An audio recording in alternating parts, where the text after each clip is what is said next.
Hello बच्चों, तो शुरू करते हैं आपका 10th chapter training in sports. काफ़ी इम्पोर्टेंट चैप्टर है।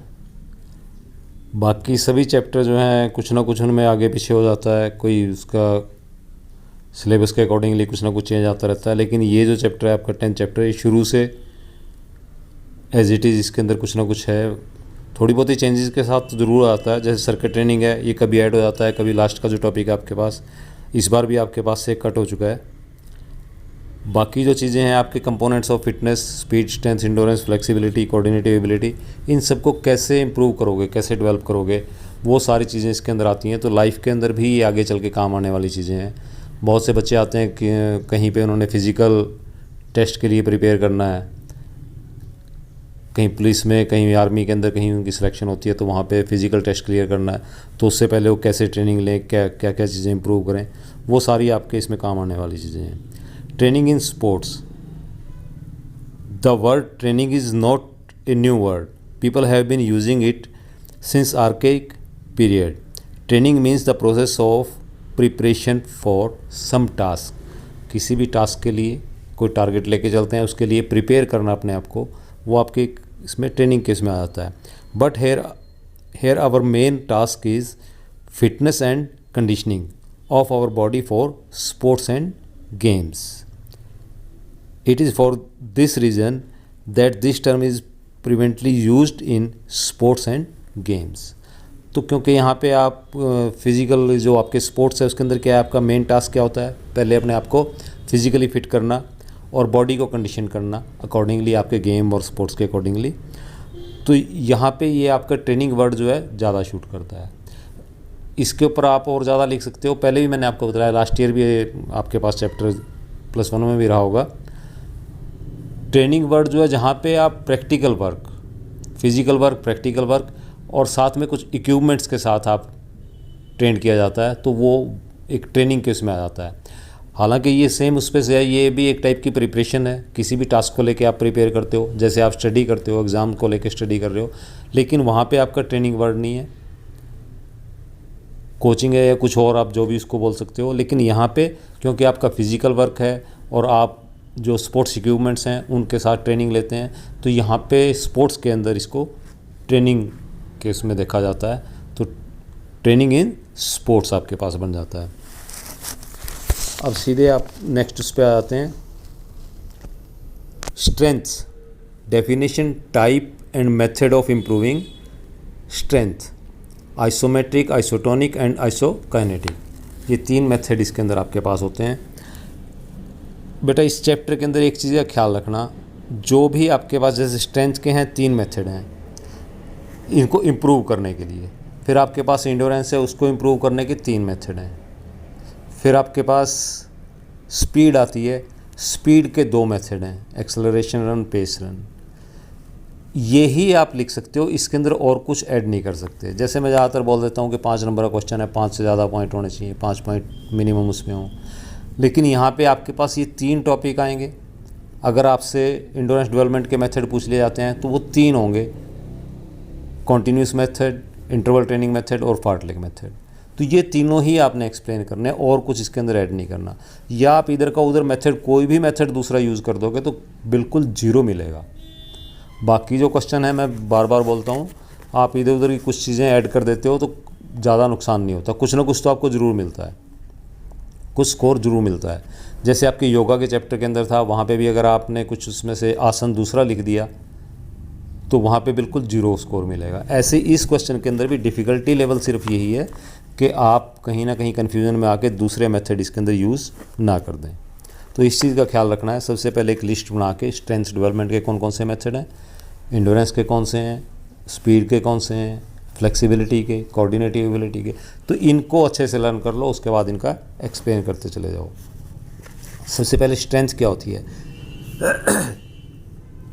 Strength is the ability of the muscles to overcome resistance. It is an essential element और कंपोनेंट ऑफ फिजिकल फिटनेस। ये फिजिकल फिटनेस के अंदर भी आपके पास आएगा, और जो आपके पास एक हेल्थ रिलेटेड फिटनेस है उसके अंदर भी ये सेम उस पे से आता है। एक बेसिक स्ट्रेंथ जो है, एक मिनिमम स्ट्रेंथ लेवल जो है, वो हर एक के लिए कंपलसरी बन जाता है। स्ट्रेंथ क्या होती है? Strength is the ability of the muscles to overcome resistance. तो रेजिस्टेंस के अगेंस्ट आपके मसल कैसे वर्क करते हैं, या उनकी कैपेसिटी क्या है, कितनी वो फोर्स प्रोड्यूस कर सकते हैं, कंट्रैक्शन पावर, एक्सटेंशन पावर कितनी है, इस चीज़ पे आपकी स्ट्रेंथ जो है वो डिपेंड करती है। बाकी डेफिनेशन आप इसमें देख सकते हो कोई अगर लिखना चाहो तो। नेक्स्ट आपके पास है टाइप्स ऑफ स्ट्रेंथ। स्ट्रेंथ कितने टाइप की होती है? ये सबसे पहले आपके पास डायनेमिक स्ट्रेंथ 2 टाइप की होती है, डायनेमिक स्ट्रेंथ, और नेक्स्ट आपके पास है स्टैटिक स्ट्रेंथ।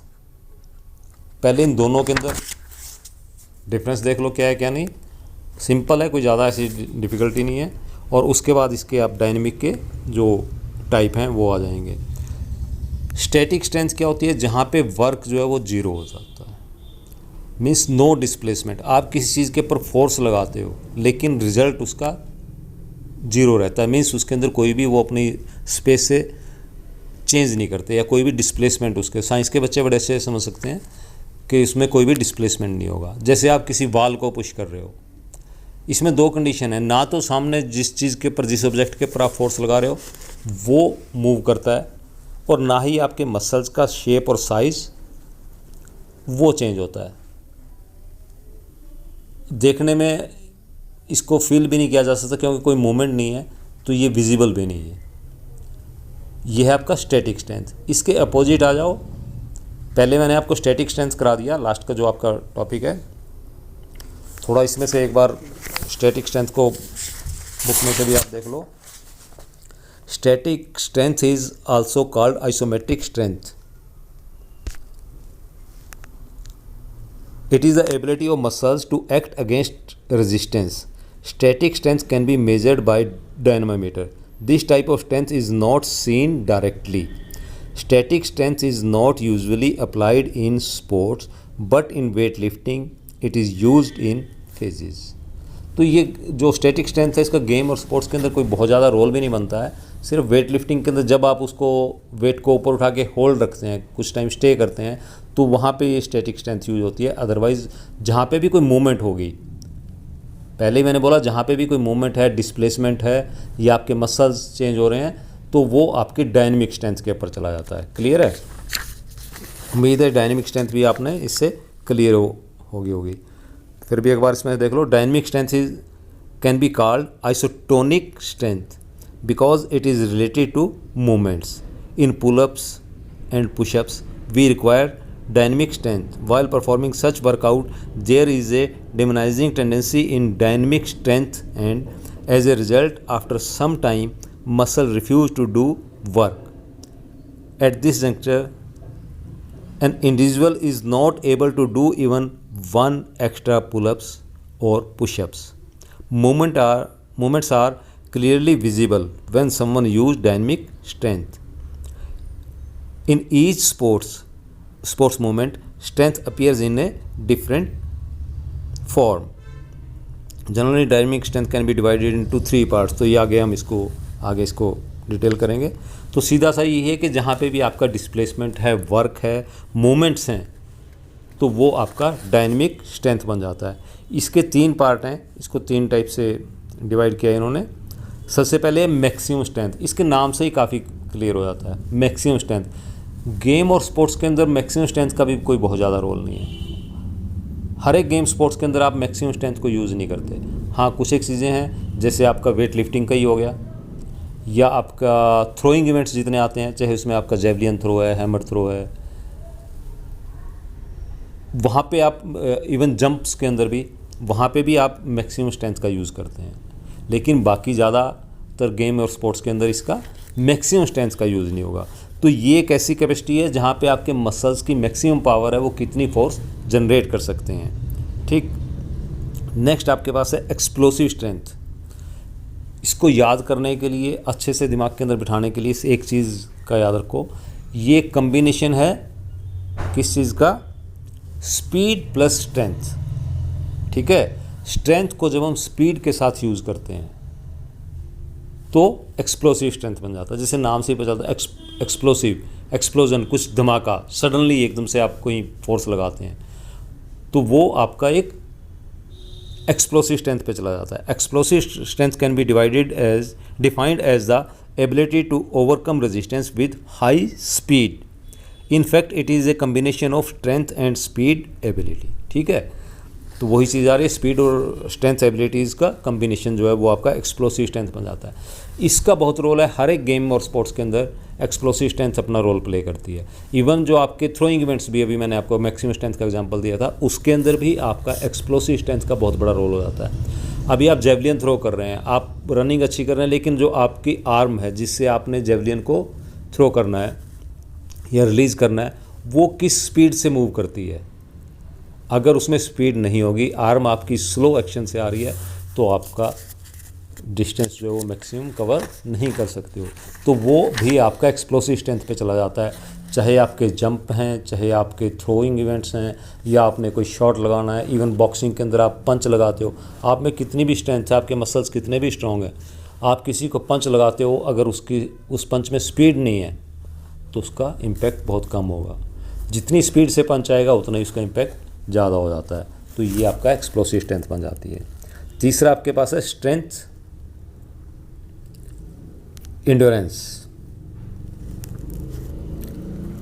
स्ट्रेंथ इंड्योरेंस क्या है? ये एक ड्यूरेशन के ऊपर चला जाता है कि आप एक सेम एक्शन कितनी देर तक कंटिन्यू करते हो। जैसे आप रनिंग कर रहे हो, आपकी लेग्स जो हैं बार बार सेम एक्शन को रिपीट कर रहे हैं, कितने ड्यूरेशन तक, कितने टाइम तक आप कंटिन्यू इसको कर सकते हो, तो ये आपका एक स्ट्रेंथ इंड्योरेंस पे चला जाता है। It is the combination of strength and endurance abilities. Strength endurance can be defined as the ability to overcome resistance or to act against resistance under condition of fatigue। थकावट की position में भी जब lactic acid muscles के अंदर बन जाता है, पेनफुल हो जाते हैं, उसके बाद भी आप कब तक उसको कंटिन्यू कर सकते हो, तो ये आपका स्ट्रेंथ इंड्योरेंस बन जाता है।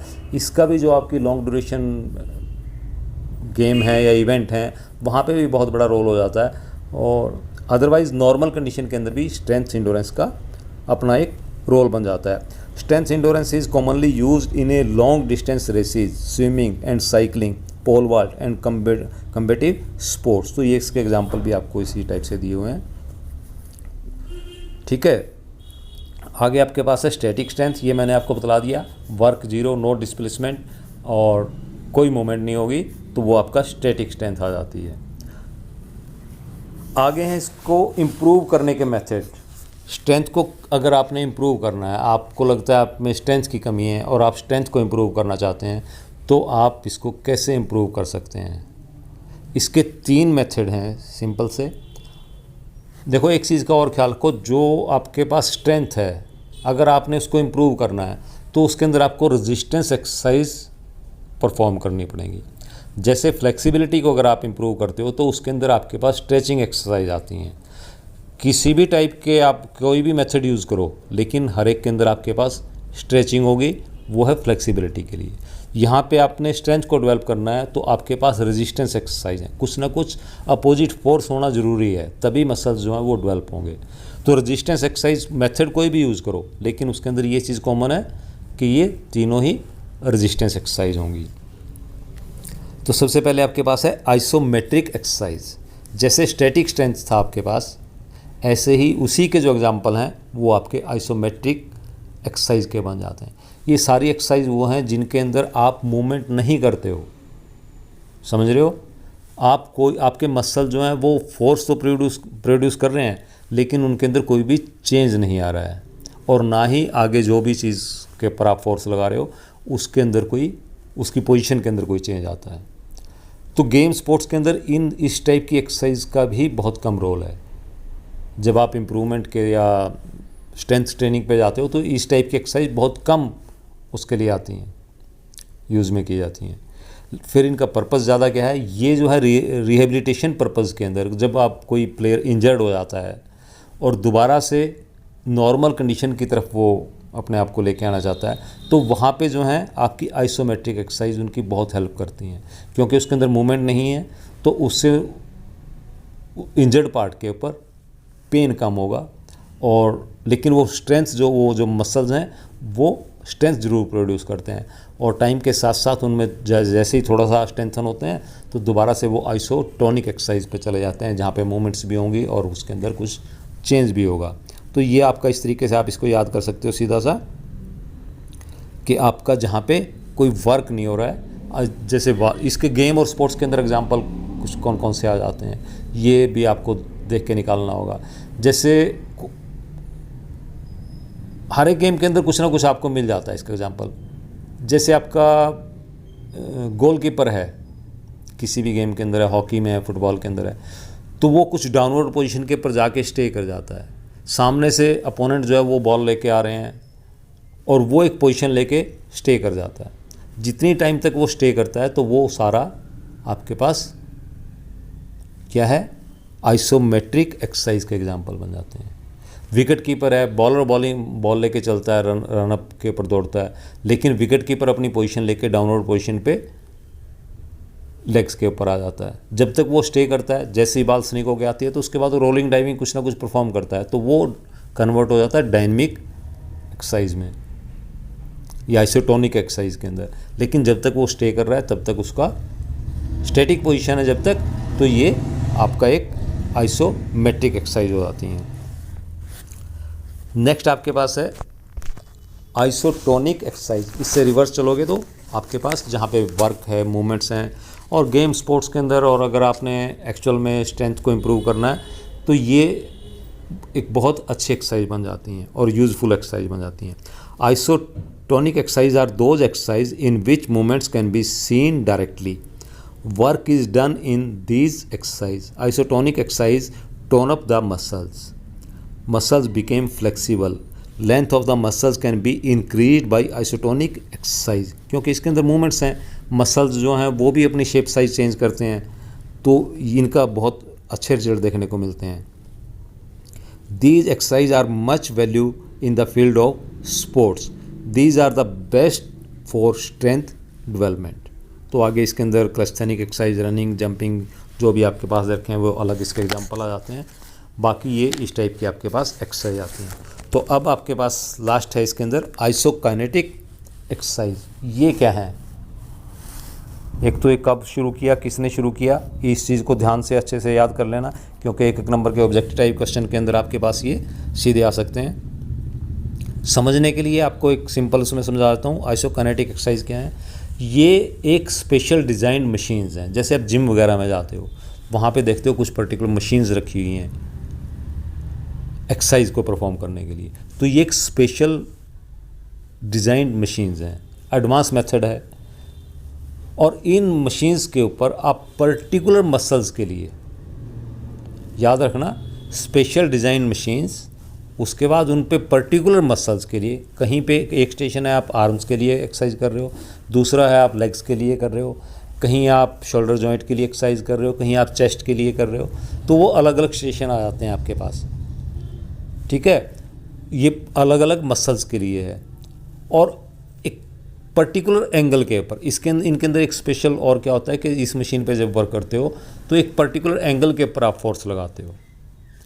तो 3 कंडीशन आ गई, स्पेशल डिज़ाइन मशीन्स, उसके बाद पर्टिकुलर मसल्स, और एक पर्टिकुलर एंगल के ऊपर आप फोर्स लगाते हो। तो ये आपका एक आइसोकाइनेटिक एक्सरसाइज बन जाती हैं। जो भी आपके पास हैं जिम वगैरह के जो मशीन्स आपके पास आती हैं, वो सारा एग्जांपल जो है इसके उसमें से आते हैं। स्टार्टिंग इसकी देख लो। Isokinetic exercise are performed on special design machines. These exercise were developed by Perrine in 1968 के अंदर ये जो मेथड है इसको यूज़ किया था। जो वो आपकी वेट ट्रेनिंग आ जाती है वो एक्चुअली इसी का एक पार्ट बन जाता है। तो इस तरीके से आपके पास 3 मेथड हो जाते हैं। कुछ भी एग्जांपल के साथ इसको आप और निकाल सकते हो। नेक्स्ट आपके पास है इंड्योरेंस। इंड्योरेंस क्या होती है, कैसे इसको, इसके टाइप क्या हैं और इसको डेवलप कैसे करते हैं। Endurance is the ability to sustain an activity. किसी भी एक्टिविटी को सस्टेन करना, ज़्यादा से ज़्यादा टाइम तक, ड्यूरेशन तक। आप जहाँ पे ड्यूरेशन का सवाल आ जाता है वो आपका सीधा सा इंड्योरेंस की तरफ चला जाता है। ये किस चीज़ पे आपकी बॉडी में किस चीज़ के ऊपर डिपेंड करती है? हार्ट और लंग्स की कैपेसिटी के ऊपर डिपेंड करता है आपका इंड्योरेंस। आपका हार्ट कितना स्ट्रॉन्ग है, आपके लंग्स कितने स्ट्रॉन्ग हैं, उस चीज़ के ऊपर आपकी इंड्योरेंस डिपेंड करती है। अगर आपने, जिसको आप स्टेमिना भी बोलते हैं, अगर आपने इंडोरेंस को डेवलप करना है तो आपको अपने हार्ट को ट्रेन करना होगा और साथ साथ लंग्स के लिए वर्क करना होगा, तो आपकी इंडोरेंस पावर जो है वो बढ़ जाती है। Endurance is the ability to sustain an activity. Barrow and Magee define endurance as the result of physiological capacities of the individual to sustain movement over a period of time. तो physiological capacities क्या हैं? वही आपके heart और lungs की capacity है। वो कब तक आपको आपका साथ देते हैं एक्सरसाइज के अंदर, कब तक ऑक्सीजन की सप्लाई आपको प्रॉपर मिलती रहती है, ये सारा आपके इंडोरेंस के उसमें आता है। टाइप ऑफ इंडोरेंस, ये आपको 2 टाइप से निकाली गई है। एक तो लास्ट ईयर भी आपके पास था कुछ, उसमें से short term endurance, middle term endurance, long term endurance, लेकिन मैंने लास्ट ईयर भी बोला था कि नेक्स्ट ईयर आपके पास ये थोड़ा चेंज हो जाएगा। Type of endurance according to nature of activity. Activity किस टाइप की है उसके बेस ऊपर बेस्ड है फर्स्ट टाइप जो आपको दिया हुआ। तो इसमें पहला क्या है आपके पास? Basic endurance. Basic endurance is also called aerobic endurance because it depends mainly on aerobic endurance. In fact, basic endurance is the ability to perform movements in which large number of body muscles are involved and the activity is performed at a slow pace for a long duration, such as jogging, walking, slow running, swimming at moderate speed for more than 30 minutes. Basic endurance forms the basis of all type of endurance. तो ये एक base है, हर आप किस type की endurance चाह रहे हैं उसके लिए एक बेसिक इंडोरेंस की ज़रूरत पड़ती है। फिर आपके पास है general endurance. It is the ability to resist fatigue satisfactorily caused by different type of activities. These activities may be aerobic or anaerobic in nature. Aerobic क्या होता है, एनारोबिक क्या होता है, मेरे ख्याल जानते होंगे। ऑक्सीजन की प्रेजेंस के अंदर हम एक्सरसाइज परफॉर्म करते हैं तो वो एरोबिक हो जाती है, और in the absence of oxygen जब कोई एक्सरसाइज परफॉर्म करते हैं तो वो एनारोबिक नेचर में चेंज हो जाती है। मीन्स जब आप मैक्सिमम स्पीड या फास्ट हाई इंटेंसिटी के पर वर्क करते हो तो वो आपका एनारोबिक की तरफ चला जाता है। जब आप थोड़ा सा भी फेज अगर डाउन ले आते हो, स्लो हो जाते हो, तो वो आपका एरोबिक कैपेसिटी के उस पर चला जाता है।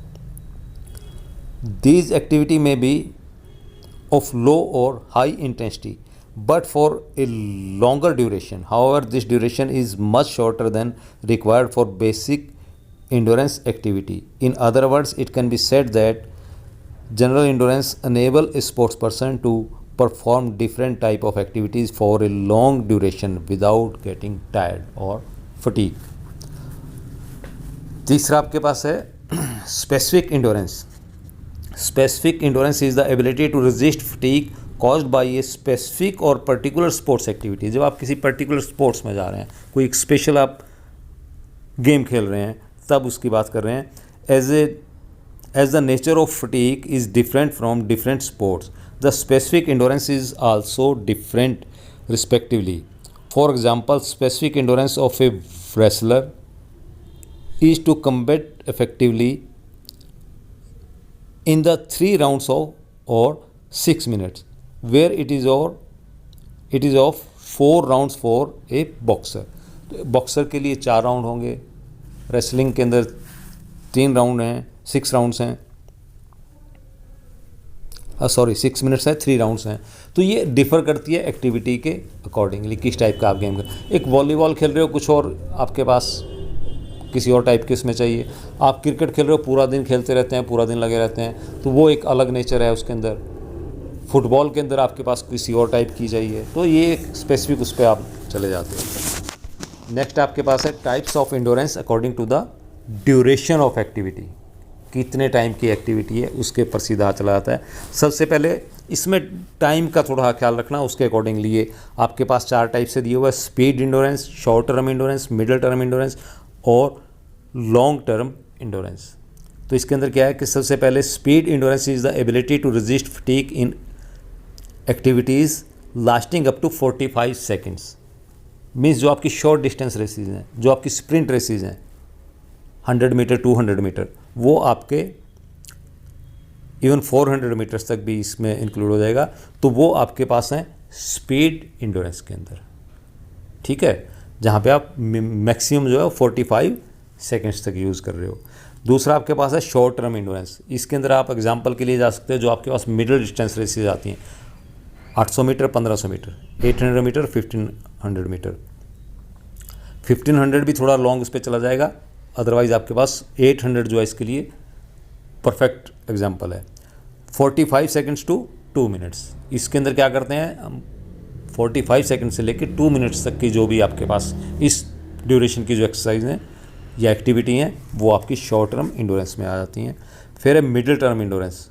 अब टाइम 2 मिनट से आगे चलते हैं, 2 मिनट टू 11 मिनट्स, मीन्स आपकी जो 1500 मीटर रेस जो है आपकी इसके अंदर इंक्लूड हो जाती है, और या उससे रिलेटेड जो भी है जिसके अंदर आप 10-11 मिनट तक आप एक्टिविटी को कंटिन्यू करते हैं। 2 to 11 मिनट्स का जो भी टाइम पीरियड है वो आपके मिडिल टर्म इंडोरेंस पे चला जाता है। और इससे ऊपर जो भी कुछ जाएगा 11 मिनट से ऊपर, चाहे आप 15 मिनट्स के लिए खेल रहे हो, 20 मिनट्स के लिए जा रहे हो, 1 आवर के लिए जा रहे हो, 2 आवर के लिए जा रहे हो, वो सारा आपके पास लॉन्ग टर्म इंडोरेंस पे चला जाता है, ठीक है। मेथड टू डेवलप इंडोरेंस, कैसे आप इसको इम्प्रूव कर सकते हैं, स्टेमिना कैसे बढ़ा सकते हैं, सीधा साफ बोलते हो, समझ रहे हो। इसके 3 मेथड हैं, continuous training method, interval training method, और आपके पास ये फार्टलेग ट्रेनिंग मेथड। बेटा इनको क्वेश्चन को इसको करने के लिए आपके इसमें दिया हुआ भी है, हालांकि हार्ट बीट्स का बहुत बड़ा रोल है, और हार्ट बीट्स को अंडरलाइन करके अलग से सेपरेट उस बॉक्स के अंदर आप ज़रूर शो करोगे जब भी इसमें से डाल रहे हो, चाहे इंटरवल या आपके पास कॉन्टीन्यूस या फार्टलेग, तो वहाँ पे इसका एक स्पेशल रोल बन जाता है। और अगर आपने हार्ट बीट्स के बारे में प्रॉपर उसके अंदर डाल दिया तो सारा क्वेश्चन आपका ठीक बन जाता है। जो हमारे नॉर्मल हार्ट बीट्स हैं वो कई बार बतला चुका हूँ मैं क्लासेस के अंदर लास्ट ईयर आपके, इसमें से वो 72 बीट्स पर मिनट होती हैं। हालांकि स्पोर्ट्स पर्सन जो हैं उनकी हार्ट बीट्स डाउन आ जाती हैं, कम हो जाती हैं, नॉर्मल बीट्स, ठीक है। जैसे ही आप एक्सरसाइज पे जाते हो तो वो आपके पास बढ़ जाती हैं। अभी पीछे आपके पास क्वेश्चन थे वो effect of exercise on cardiovascular system, वहाँ पे भी चीज़ें डिस्कस की थी। तो आपकी normal beats 72 beats per minute मान के चलते हैं। जैसे ही आप एक्सरसाइज में जाते हैं तो आपकी हार्ट बीट्स बढ़ना शुरू हो जाती हैं। डिपेंड करेगा आप कितनी इंटेंसिटी के ऊपर वर्क कर रहे हो। जब आप मैक्सिमम स्पीड पे चले जाते हो तो आपकी हार्ट बीट्स भी मैक्सिमम हो जाती हैं, और वो कितनी होंगी, 180 तक चली जाती हैं। हालांकि जो बिगनर्स हैं, अनट्रेंड हैं, उनकी हार्ट बीट्स 220 तक भी जा सकती हैं, लेकिन 220 से ऊपर वो एक रिस्क फैक्टर हो जाता है। लेकिन जो स्पोर्ट्स पर्सन हैं, एथलीट्स हैं, उनकी हार्ट बीट्स 180 से ऊपर नहीं जाती है। तो हम मैक्सिमम बीट्स को मान के चलते हैं 180। पहला मेथड आपके पास क्या है, कॉन्टीन्यूस ट्रेनिंग मेथड। नाम से ही पता चल रहा है कि आपने कॉन्टीन्यूस लगातार वर्क करना है। जो भी आप कर रहे हो, एक्सरसाइज कर रहे हो, रनिंग, ज़्यादातर इसके अंदर रनिंग ही आएगी, स्लो रनिंग और जॉगिंग इसमें से आती है। तो आप उसको एक नॉर्मल फेज़ के ऊपर आप रनिंग करते हो, स्लो रनिंग करते हो। अगर आप मैक्सिमम पे चले जाओगे, स्पीड को बढ़ा दोगे, तो क्या होगा, आपकी हार्ट बीट्स जो हैं वो 180 तक चली जाएंगी, और 180 पे चले जाएंगी तो आपको रेस्ट पे जाना होगा। और यहाँ पे कंडीशन क्या है, कंटिन्यूस मेथड है, इसके अंदर आपने रेस्ट करना नहीं है, लगातार वर्क करना है, समझे हो। तो आपने ऐसे फेज़ पे दौड़ना है जिसके अंदर आपकी हार्ट बीट्स 140-160 के बीच में रहें, ताकि आप वर्क जो है वो कंटिन्यूस कर सको, ठीक है। तो हार्ट बीट्स का ये रोल डाल के 140-160 के बीच में हार्ट बीट्स रहनी चाहिए। और 30 मिनट्स, 40 मिनट्स, इवन 30 मिनट्स में भी बहुत कम एक वो आता है, लेकिन हाँ चेंजेस आती हैं, इंडोरेंस को इम्प्रूव किया जा सकता है कुछ लेवल तक। अदरवाइज़ तो इसके लिए 60 मिनट्स मिनिमम उस पे से रनिंग आप लगातार उस पे से कर रहे हो, तो तब जाके आपके इस पे से इफ़ेक्ट आता है। और ये एक लॉन्ग टर्म प्रोसेस है। 30 डेज़ 40 डेज़ जब लगातार इस तरीके की एक्टिविटी करोगे तब जाके ये चीज़ें इम्प्रूव हो जाती हैं, ठीक है। एडवांटेज वगैरह ये निकाल लेना, देख के इसके अंदर 3-3 4-4 एक लाइन के हैं, इसमें कोई स्पेसिफिक चीज़ नहीं है, ठीक है। नेक्स्ट आपके पास इंटरवल ट्रेनिंग मेथड।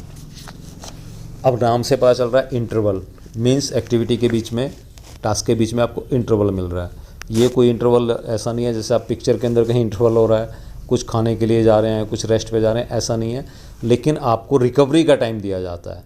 जो आपकी हार्ट बीट्स, एक्सरसाइज करते हो तो आपकी हार्ट बीट्स बढ़ जाती हैं, उनको नॉर्मलाइज करने के लिए आपको बीच में कुछ स्पेस दे दिया जाता है। तो इसका एक प्रिंसिपल बनता है, उसको सबसे पहले ऊपर अंडरलाइन करके आप लिखोगे, एफर्ट्स, रिकवरी, एफर्ट्स। मीन्स सबसे पहले हम एफर्ट्स करते हैं, मीन्स रनिंग करते हैं, फिर हम उसकी रिकवरी करते हैं या हम उसको रेस्ट पे चले जाते हैं या स्लो डाउन हो जाते हैं। तो उससे क्या होगा, रिकवरी होगी, हार्ट बीट्स दोबारा से नॉर्मल होंगी, और फिर से एफर्ट्स करते हैं। तो ये प्रिंसिपल इसके अंदर कंटिन्यू करता है। बजाय आप लगातार 60 मिनट्स, 30 मिनट्स, 40 मिनट्स रनिंग कर रहे हो, या ट्रैक के ऊपर आप लगातार जो है आप 10 किलोमीटर की रनिंग कर रहे हो, उससे दूसरा मेथड इन्होंने निकाला है। थोड़ा इसको देख लो पढ़ के भी। It is a training of heart through endurance training. If you run your heart beats at a faster rate. Pihkala, the famous athlete coach of Finland, introduced this training method in 1920। ये नाम वगैरह और जो इसके year हैं, ये फिर से बोल रहा हूँ, इनको ध्यान से कर लेना। तो उन्होंने ये मेथड जो है 1920 के अंदर दिया था। डायरेक्ट उसके ऊपर आते हैं, कहाँ से दिया है। He used to run 400 meter 10 to 20 times daily instead of running 10 to 20 miles daily. 10 से 20 माइल या किलोमीटर आप लगा लो, 10-20 किलोमीटर लगातार दौड़ने से अच्छा उन्होंने मेथड निकाला कि 10-20 टाइम्स 400 मीटर रेस को बार बार लेकिन स्पीड के साथ लगाया जाए। दोनों में डिफरेंस क्या हुआ, वहाँ पे आप स्लो फेज पे थे, यहाँ पे आप स्पीड वर्क कर रहे हो। उससे एकदम से आपकी हार्ट बीट्स ऊपर चली जाती हैं, 180 तक चली जाती हैं, फिर आप स्टे करते हो। देखो थोड़ा इसमें और क्या है। Jetopek also used the same pattern to run 400 meter 60 times daily. Then this training method becomes the interval training method.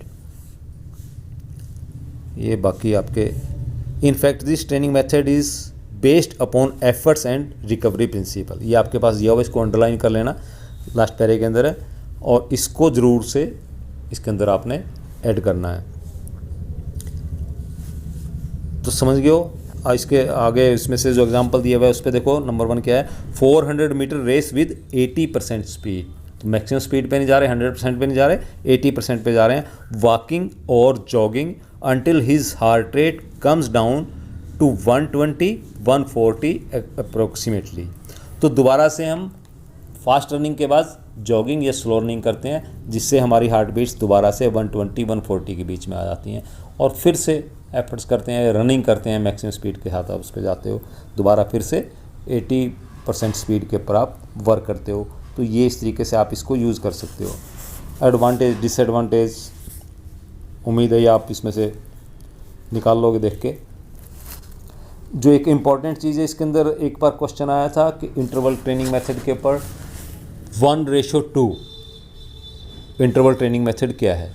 Explain the interval training method 1:2। 1:1 भी हो सकता है, 1:2 भी हो सकता है, समझ रहे हो। हालांकि आपकी बुक में मुझे अभी तक तो कहीं नज़र नहीं आया इसमें। ये मेथड क्या होता है, ये आपका एफर्ट्स और रिकवरी, ये इसके ऊपर बेस्ड है। 1:2 मीन्स आप इसको टाइम पे जा सकते हो, डिस्टेंस पे जा सकते हो, कोई भी उसमें से आप सेट कर सकते हो। 1 मिनट आपने रनिंग किया और 2 मिनट आपने रेस्ट किया या उसको स्लो डाउन किया, तो क्या हो गया 1:2। 1 मिनट आपने रनिंग की और 1 मिनट ही आपने रेस्ट किया, तो क्या हो गया 1:1। या दूसरे पे आ जाओ, 100 मीटर आपने रनिंग की और 100 मीटर आपने फिर स्लो रनिंग की। 100 मीटर क्या किया, स्प्रिंट लगाई, फास्ट रनिंग की, और फिर 100 मीटर जो है आपने स्लो रनिंग की, तो ये 1:1। और दूसरा क्या बनेगा कि 100 मीटर आपने फास्ट रनिंग की है और उसके बाद 200 मीटर आपने स्लो रनिंग की है, समझे हो। 1:3। तो 100 मीटर आपने रेस लगाई, इस फास्ट स्प्रिंट लगाई, और 300 मीटर आपने स्लो रनिंग और जॉगिंग की, सिंपल। तो इस तरीके से इस चीज़ का भी ख्याल रख लेना कहीं आ जाता है तो। लास्ट आपके पास है फार्टलेग ट्रेनिंग मेथड। इसमें कुछ एक क्रिटिसिज्म भी देखने को मिलता है, लेकिन एक बहुत इंटरेस्टिंग और अच्छा मेथड है। अगर इंडिविजुअल इसको यूज़ करते हैं तो एक बेस्ट मेथड बन जाता है। इसको भी देखो कब शुरू किया, किसने शुरू किया। आपको मैं इसका एक दूसरा एग्जांपल सिंपल वे में, ये एक आर्टिफिशियल उसके ऊपर भी बनाया जा सकता है, अदरवाइज इसको नेचुरल कंडीशन के अंदर बहुत ज़्यादा ये इफेक्टिव हो जाता है। Fartlek training method is used for developing endurance. Gösta Halmer developed fartlek training in 1937. The word fartlek is a Swedish word which means speed play. It is such a training method that blends continuous training with interval training. ये इन दोनों का एक mixture type से आपके पास बन जाता है। मैं आपको सिंपल उसमें समझा देता हूँ ये क्या है क्या नहीं है। ये वर्क तो इसके अंदर आपने कंटिन्यू करना है, कंटिन्यूसली करना है, ठीक है, लगातार। तो ये कॉन्टीन्यूस मेथड की तरफ चला जाता है। इसमें आपको एक टारगेट दे दिया जाता है, एक स्टार्टिंग पॉइंट है और एक आपको टारगेट दे दिया। आपने मिनिमम पॉसिबल टाइम के अंदर टारगेट तक पहुंचना होता है। अब रास्ते में आपको फेज़ जो है वो अलग अलग मिलते हैं। कहीं पे आपके पास स्टेयर आ जाती हैं, कहीं पे स्लोप आ जाता है, कहीं रैंप आ जाता है, कहीं इस तरीके से अलग अलग, कहीं आपके पास कोई जंप की कंडीशन आ जाती है। तो वो डिपेंड करता है आपकी सिचुएशन के ऊपर, और उसके अंदर आपकी हार्ट बीट्स जो हैं उसको ध्यान रखना। वो कभी अप हो जाती हैं, फिर कुछ डाउन आ जाती हैं, फिर कहीं बहुत ज़्यादा हाई चली जाएंगी, कहीं पे बहुत ज़्यादा डाउन आ जाएंगी। तो इसलिए इसमें अलग अलग फेजेस के अंदर हार्ट बीट्स जो हैं वो अप डाउन होती रहती हैं। एक सिंपल एग्जांपल, जैसे वैष्णो देवी अगर आप कभी गए हों या आपने देखा ही है, जैसे उस पर पिक्चर वगैरह में टीवी पे एक स्टार्टिंग है, जैसे कटरा से वहाँ से स्टार्ट हो जाती है जर्नी, और टेंपल जो है वो आपको एक टारगेट दे दिया। आपने स्टार्ट करनी है जर्नी और आपने टेंपल तक पहुँचना है मिनिमम पॉसिबल टाइम के अंदर। अब आपकी चॉइस है, आप वहाँ पे स्टेयर्स भी हैं, वहाँ पे रैंप भी हैं, आप और शॉर्टकट भी लेके जा सकते हो, लेकिन उसके ऊपर आपको क्लाइंब करके जाना पड़ेगा, ट्रैकिंग के उससे पहाड़ों के स्पेस से चढ़ के जा सकते हो। तो आपकी चॉइस है आप कैसे जा रहे हो, कैसे नहीं जा रहे हो। आप स्टेयर्स को यूज़ करते हो तो आपका डिस्टेंस तो कम हो जाता है, लेकिन आपकी हार्ट बीट्स बहुत ज़्यादा बढ़ जाती हैं। फिर आपको थोड़ा स्लो होना पड़ेगा, तो आप फिर रैंप के ऊपर चलना शुरू कर देते हो। कहीं पे जब ज़्यादा आपकी हार्ट बीट्स हो जाती हैं तो कहीं डाउनवर्ड पोजीशन की तरफ आपको स्लोप मिल जाता है, आप उसके ऊपर चलना पसंद करोगे। तो इस तरीके से इसके अंदर अलग अलग फेजेस के अंदर आपकी हार्ट बीट्स जो हैं वो 140 से 180 के बीच में 2-3-4 चीज़ें दिखा दो आप उसमें, कहीं 140 है, कहीं 160 है, और कहीं कहीं पे 180 तक भी जा सकती हैं। तो 140 to 180 के बीच में फॉल करती हैं आपकी हार्ट बीट्स। तो आज के लिए ये, आगे इसके एडवांटेज वगैरह जो भी हैं वो आप देख लेना, टाइम काफ़ी हो गया। तो ये 2 जो थे आपके पास ये कंप्लीट हो जाते हैं।